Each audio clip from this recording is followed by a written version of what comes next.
பாருங்க 5 பாடங்களுக்கு 420 மதிப்பெண்கள் வாங்கிய சதீஷ் வந்து என்ன பண்றாரு 82 மதிப்பெண்களுக்கு பதிலாக அப்படின்னா அந்த 420 மதிப்பெண்கள் ஆல்ரெடி வாங்கியிருக்காரு. வாங்கினதுக்குள்ளதான் என்ன இருக்கு 82 மதிப்பெண்ணும் இதுக்குள்ளரே அடங்கியிருக்கு.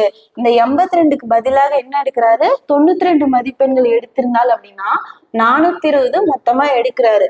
அதுல 92 எடுத்திருந்தால் அப்படின்னா பிளஸ் 92. எதுக்கு பதிலாக 82 ஆல்ரெடி 420 இருக்கு, அதுக்கு பதிலாக தான் 92 போடுறாங்க. சோ பை எத்தனை பாடங்கள் 5 பாடங்கள்.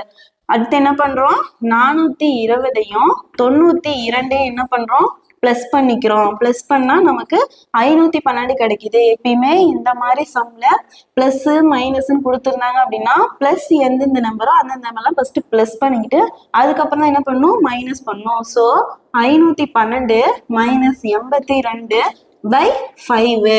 இப்போ 512ல இருந்து 82 நம்ம மைனஸ் பண்ணோம் அப்படின்னா என்ன கிடைக்கும் 430 கிடைக்குமா.